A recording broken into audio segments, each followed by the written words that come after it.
A Assembleia Legislativa de Minas vive agora uma nova fase de reafirmar sua independência diante de outros poderes, em especial do Executivo.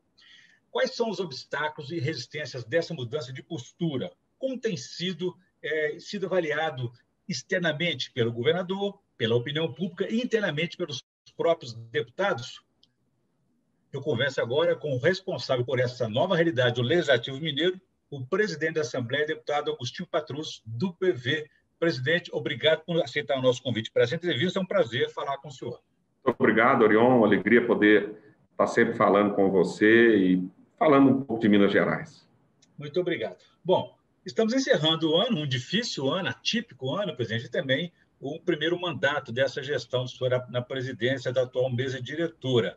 Gostaria que o senhor contasse, destacasse para a gente aqui, né, o que foi mais importante que o senhor realizou, que essa Assembleia, essa atual legislatura realizou. Eu acho que é importante dizer, Leon, nós podemos dividir aí, eu acho que em dois temas principais. Primeiro, o fortalecimento das ações do Legislativo, no sentido da fiscalização. Nós criamos o Assembleia Fiscaliza, recebemos aqui pelo menos 2 vezes por ano, foi o que aconteceu esse ano, por causa da pandemia, mas no ano passado 3 vezes, os secretários de Estado, os principais dirigentes estaduais, para que eles possam não só prestar conta do que fizeram, mas também receberem críticas, sugestões e ouvir a participação também dos parlamentares. Então, eu acho que esse é um ponto importante. Com isso, nessa questão também da fiscalização e do fortalecimento do poder legislativo, nós também fizemos, eu acho, um número recorde de projetos de deputados aprovados. Votamos aqui projetos relevantes, não só no ano de 2019, mas principalmente nesse ano de 2020, tivemos uma agilidade muito grande para aprovar os projetos que precisavam ser rápidos pela questão do atendimento à população, pelas medidas urgentes que precisavam ser tomadas. Eu acho que esse seria um pilar importante. O outro pilar é também de contribuição para o enfrentamento das questões estaduais. É importante lembrar que logo no início de 2019, nós votamos uma reforma administrativa enviada para cá pelo governo do Estado, a aprovamos ainda no mês de março, abril. Em seguida, votamos também projetos importantes para o governo de remodelação do Executivo, de algumas modificações que o governo entendeu importante. Tivemos, além disso, a votação no final do ano de 2018 da questão da antecipação do nióbio, era a questão que o governo do Estado dava como fundamental para poder regularizar a questão dos pagamentos dos servidores públicos, e a Assembleia se uniu. Você imagina que nós tivemos votos, aprovamos o projeto por unanimidade, as mais diversas correntes votaram, algo que o governo nos assegurava que seriam recebidos aí cerca de 5 a 6 bilhões de reais, além da economia, também naquele ano da reforma administrativa, que o governo estimou em algo em torno a 1,5 bilhão a 2 bilhões de reais no ano de 2018. Já no ano de 2019, nós mantivemos o veto do governador em relação ao aumento que tinha sido votado na casa e sugerido por ele para as forças de segurança. Para te dar uma ideia e aos nossos ouvintes e telespectadores a respeito do valor disso, quer dizer, os 3 aumentos da polícia representariam num ano, ou seja, no primeiro ano após os aplicados 3 aumentos, uma despesa extra de 5 bilhões de reais ao Executivo.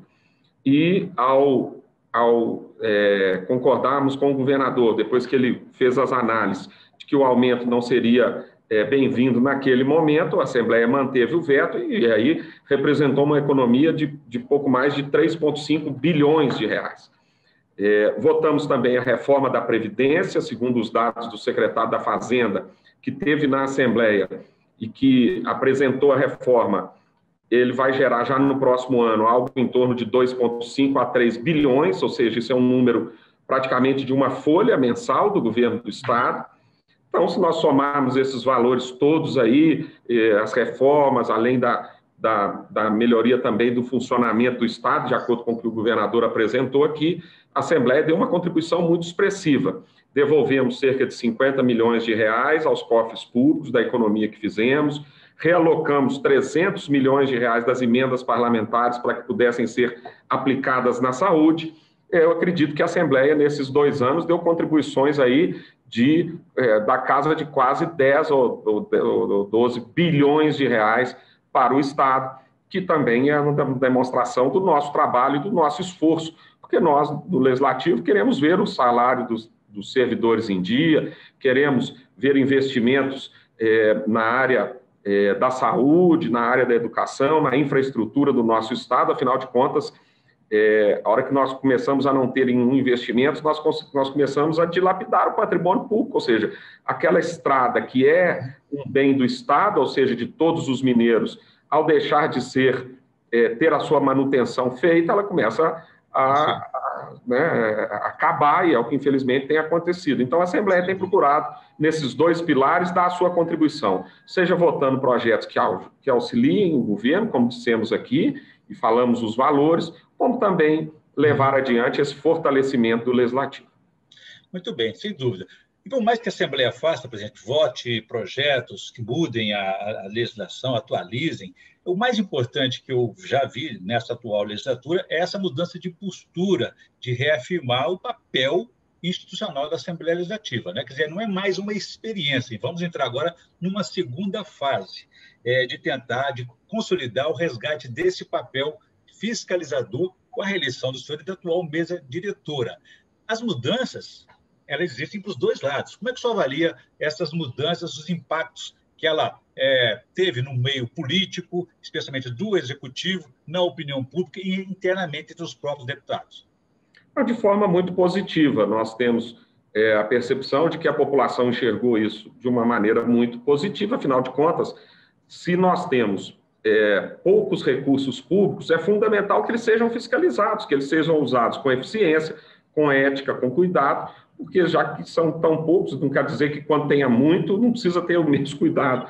Mas estou querendo dizer que é fundamental que o dinheiro seja multiplicado, ou seja, que ele seja muito bem usado, para que ele possa produzir resultados positivos para a população.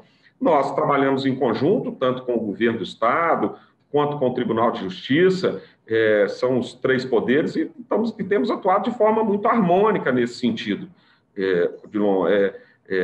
Na interlocução com o governador Romeu Zema, também com o atual presidente do Tribunal de Justiça, Gilson Soares Lemes, assim como tivemos com o ex-presidente do tribunal, Dr. Nelson Messias. Então, nós temos uma interlocução muito positiva. E é normal, isso só a independência de cada um dos poderes. Nós não queremos também aqui extrapolar as nossas ações, nem aquilo que a Constituição nos determina. Mas a Constituição determina a Assembleia que ela tem o papel de representar, afinal de contas, são 77 deputados estaduais que representam 100% dos mineiros, parlamentares das mais diversas regiões, com as mais diferentes formações e modos de pensar, além também de fiscalizar e legislar, e é isso que nós temos feito com mais efetividade nesses últimos 2 anos. Do nosso ponto de observação, acho até que assustou um pouco o meio político, porque além de dizer que ia mudar, o senhor logo colocou na mesa aquilo que não era feito, a fiscalização, quer dizer, a Assembleia fiscaliza. Isso mudou a relação do Executivo perante o Legislativo também? Isso ajudou, Odilon. Parece, no primeiro momento, que é algo de enfrentamento, mas, na realidade, entraram um grupo novo, né, vamos dizer assim, à frente do governo do Estado, e começamos aí com a eleição do governador, que vem da área empresarial, com menos contato aqui na área pública, e também com secretários, todos eles advindos principalmente da área empresarial. Era importante esse relacionamento, e a hora que a gente aproxima, mesmo que num momento de uma audiência pública, num momento de cobrança, isso facilita a interlocução, isso demonstra para os 2 lados que é importante discutir. Então, assim, embora o nome pareça de fiscalização, mas ele também é de relacionamento, de mostrar, olha, secretário, nós não estamos aqui perseguindo ninguém, nós não estamos aqui querendo criar problema para ninguém, nós estamos querendo, de forma conjunta, buscar solução. É isso que nós fizemos, nós estamos do mesmo lado da mesa, nós estamos querendo o bem de Minas Gerais. E para isso nós temos que discutir, para isso eu quero apresentar minha sugestão, quero levar a minha crítica, quero, né, mostrar meu ponto de vista, mostrar o sofrimento daqueles que eu represento, ou o que tem chegado até mim pelas pessoas que eu represento. É isso que a Assembleia Fiscaliza tem feito. Então, se no primeiro momento parece uma coisa de afronta, na realidade é de demonstrar que nós estamos querendo a mesma coisa, que é a melhoria dos serviços públicos, que são mais investimentos na área social, mais investimentos na educação, nas escolas, na melhoria dos salários dos servidores. É isso que a gente pretende, e nós estamos do mesmo lado nesse sentimento. Além de cumprir a Constituição, né, o que determina o que é esperado por todos os mineiros do papel de cada um dos poderes, dos órgãos públicos, né? Agora, além disso, presidente, no meio de tudo isso aí veio uma pandemia, que é uma transformação aí, foi uma transformação brutal na vida das pessoas e das instituições. Como que isso afetou, na visão da sua administração pública? Afetou muito, porque virou de cabeça para baixo também as prioridades. Afeta o dia a dia das pessoas, afeta o relacionamento, mas afetou também de forma significativa as prioridades de um governo. A hora que se tem uma pandemia, nós temos que deixar prioridades até então importantes que foram diminuídas pela urgência de se atender as pessoas, de criar infraestrutura para o atendimento da população. E foi isso que nós fizemos na Assembleia. As emendas parlamentares, que são aqueles recursos em que os deputados alocam no orçamento para levar desenvolvimento, seja através de reformas de estradas, de melhorias das situações das obras das escolas, da saúde ou de outras áreas, até de praças, enfim, de calçamentos, de asfalto. Nós retiramos 300 milhões de reais das mais diversas ações que os deputados tinham elencado e colocamos todos para a saúde, ou seja, injetamos imediatamente 300 milhões de reais de recursos no Estado, de emendas que seriam pagas, como disse aqui, para a educação, para a infraestrutura, para a cultura, para outras áreas que deixaram de ser prioridade nesse ano. Eu tenho certeza que a vinda agora da vacina, se Deus quiser, os mineiros com a maior rapidez possam ser vacinados, que aí sim vamos retomar essas prioridades. Afinal de contas, nós temos que olhar muito pela educação, temos que olhar pela segurança pública, com a questão social também, porque essa pandemia também trouxe um problema social grave, de desemprego, de diminuição, né, da atuação das pessoas, de oportunidades. Então, é isso que nós pretendemos fazer também nesse próximo ano de 2021. E o que é importante, presidente, é que numa situação como essa de emergência, não é à toa que nós estamos numa calamidade pública, né? É que não pode haver omissão. Se um poder falha, o outro tem que ocupar esse espaço. Ninguém pode deixar em aberto, né?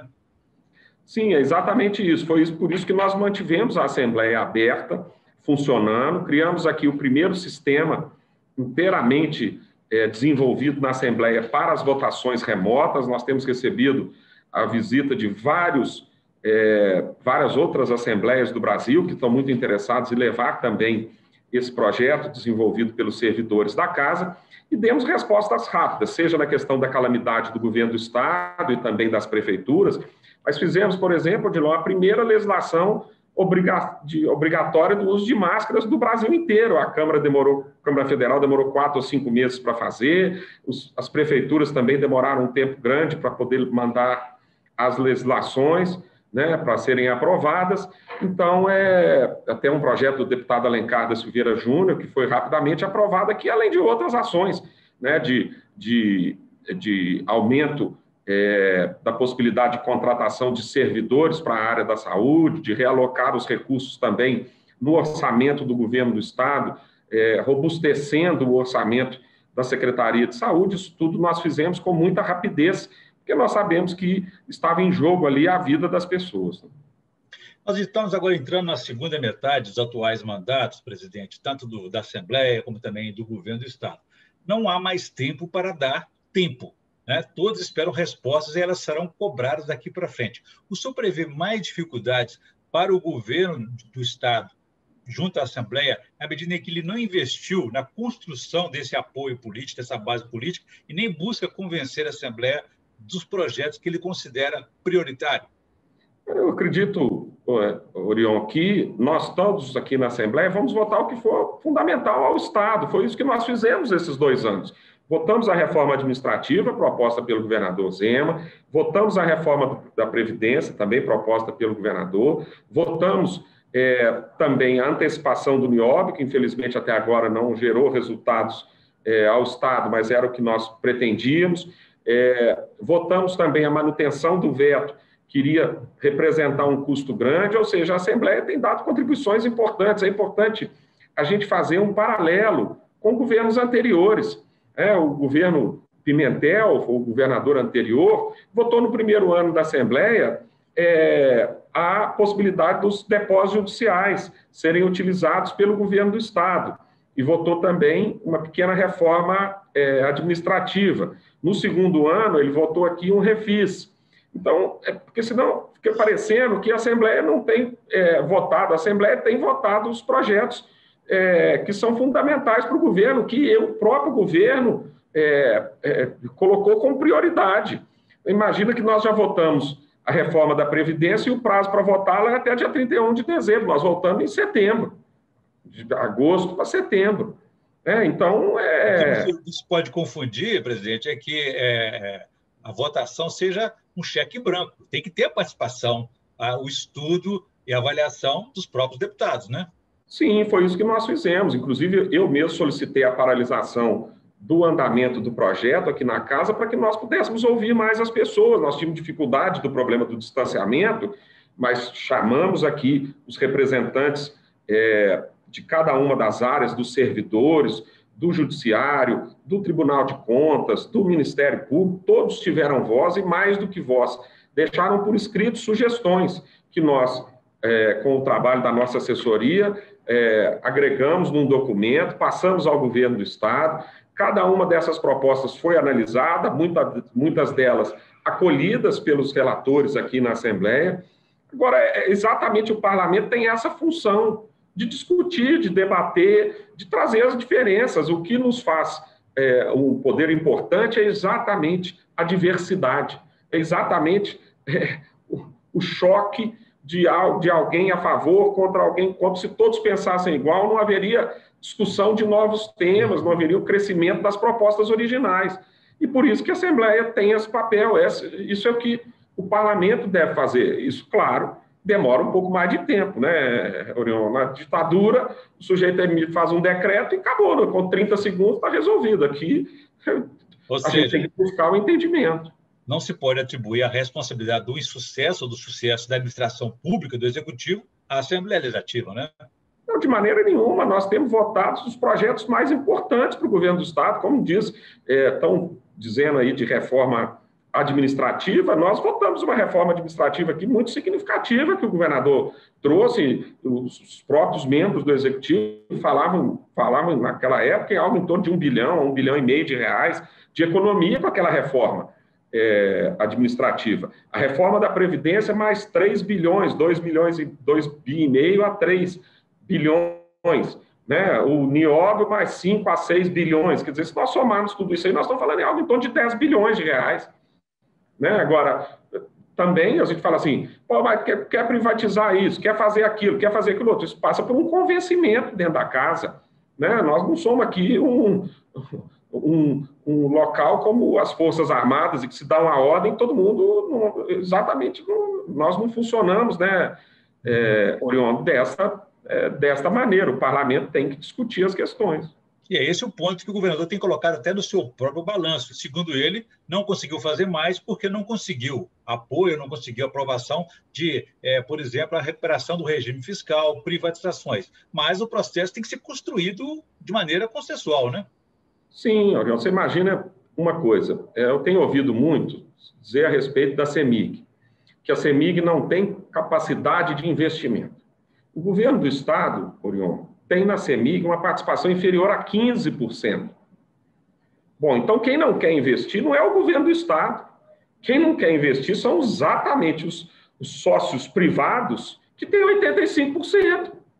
Né? Isso é um contrassenso, de falar, a CEMIG não tem capacidade de investimento. Espera lá, mas se o governo do Estado só participa com 15%, por que ela não tem capacidade de investimento? Não tem capacidade porque os seus sócios não entendem o investimento como algo rentável, ou não entendem que colocar recurso em qualquer setor nesse momento, pelas dúvidas que existem econômicas, uma série de questões macroeconômicas, não é o correto.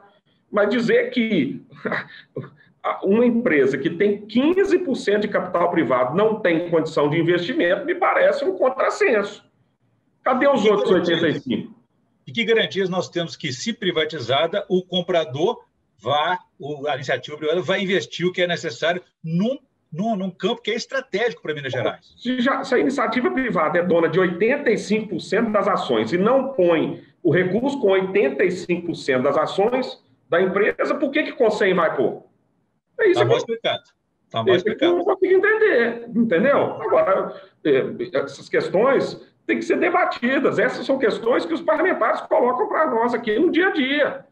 Pô, é importante. A CEMIG não consegue investir. Tá bom. Nós temos 85% de capital privado.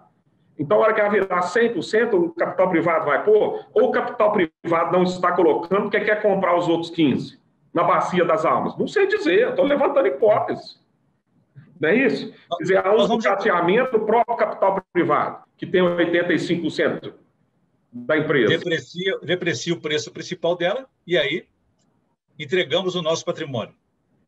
Tá certo? Quer dizer, então, eu acho que essas discussões aí, você fala assim, mas é a venda da Codemig. Pera lá, mas nós já temos autorizado na Assembleia 49% das ações da Codemig podem ser vendidas. Vamos vender 5%? Vamos vender 10%? Ela é atrativa? Não, agora não consegue. Não consegue vender mais o recebível porque as bolsas não querem. Sim, mas comprar 100% da Codemig querem. Esses convencimentos precisam ser feitos aos parlamentares. Os parlamentares... O governo sabe o que ele quer? Já definiu o que ele quer de privatização? Tá certo. Quer dizer, e as subsidiárias? Por que não começar por essas? Por que não vender as menores participações? Tá certo? O BDMG participa numa série de empresas, a Codemig participa numa série de empresas. Não seria a hora de vender essas participações? Né? Sem precisar de votar na Assembleia, porque são participações que estão lá e que não necessariamente precisam de lei constitucional, precisam de ser debatidas. Né? O governo federal não está privatizando várias subsidiárias da Petrobras sem votar na Câmara e no Senado? Será que não seria a hora de começar por essas menores, por essas privatizações mais fáceis? Será que já levou essas questões para o governador? Ou alguém já as levou, mas o governo não as quer ouvir, por exemplo? Não, isso é porque a gente está aqui, Orion, dentro da Assembleia, o tempo inteiro escutando os parlamentares. Esses questionamentos são questionamentos que me fizeram. Falei, pera lá, presidente, como é que a iniciativa privada não vai investir o que o Estado não pode se o Estado só tem 15% da empresa? Por que a iniciativa privada, os 85%, não investe? Por que não vende a subsidiária? Por que não vende isso? São questões que precisam ser explicadas, porque senão ficam palavras ao vento, né, Orion? Nós temos que fazer isso, nós temos que fazer aquilo. Nós vamos entrar agora no terceiro ano da gestão, tanto da Assembleia como do Executivo. Quer dizer, seria tradicionalmente aquele ano que as realizações são feitas, que não haveria mais tempo depois, porque é o quarto ano, seria o ano mais de cuidar das reeleições, né? Eu só prevê que nesse terceiro ano de governo agora aí, esses assuntos vão entrar em pauta na Assembleia, a CEMIG e a Copasa poderão ser ou não privatizadas? Não, a Assembleia não tem preconceito para debater nenhum tema. Nós debatemos aqui todos os temas. Né? Nós temos projetos aqui das mais diversas áreas, não existe preconceito com nenhum assunto a ser tratado. Mas precisa haver o convencimento, precisa haver a informação clara. Precisa vir para a Assembleia o quê? Olha, nós temos isso aqui, nós temos uma pessoa que pode comprar isso daqui, nós temos esse número, nós pensamos nisso, nós podemos ter isso de investimento, nós podemos ter aquilo. Isso aqui precisa ser claro. Nós precisamos deixar de lado, né, o público e sentar com a Assembleia e falar, olha, eu quero explicar a vocês, eu quero apresentar aqui o que é feito, olha, por que nós estamos pensando isso.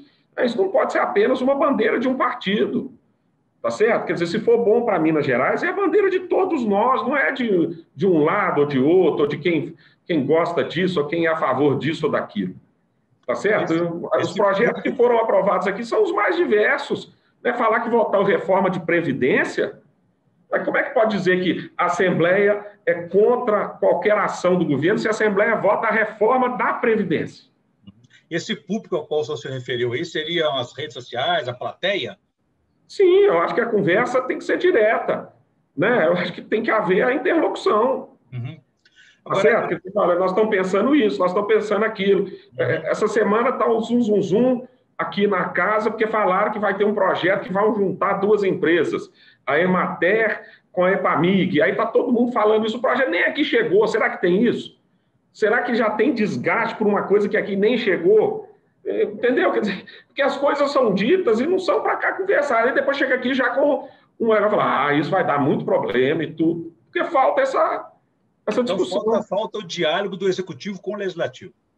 Sim, eu não quero dizer que há dificuldade nisso, sabe, Orion? O que eu quero dizer é que as coisas têm que ser colocadas de forma transparente. Os líderes dos mais diversos partidos estão prontos para discutir. Como disse aqui, nós tivemos 100% dos parlamentares votando a favor da antecipação do nióbio.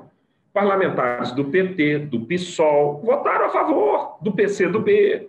Então, não há dificuldade nessa ação, não há nada que se coloque como algo que a Assembleia não quer, que a Assembleia não vai deixar, que a Assembleia quer atrapalhar, não é nada disso. Se nós olharmos o histórico dos 2 anos, a Assembleia ajudou, e eu acho que muito, se comparado com outros governos para trás, muito mais do que outros governos. Até porque o momento do Estado necessita de um auxílio maior por parte da Assembleia. Mesmo sendo uma Assembleia mais independente até, né? Sim, mesmo sendo mais do que isso, Orion, um governo que se elegeu com uma base muito pequena. O que nós vimos nos outros governos? Junto da eleição do governador Pimentel, foram eleitos na sua coligação 33 parlamentares. Então, o governo chegou já aqui a 6 parlamentares da maioria. Né? Nós vimos nos governos do Anastasia, do Aécio, voltando mais lá atrás, do próprio Itamar Franco, do Eduardo Azeredo, do Hélio Garcia, governos que já se elegiam com a maioria da Assembleia. Né? Nós temos, pela primeira vez, um governo que representa 3% que só tem 3 parlamentares na Assembleia.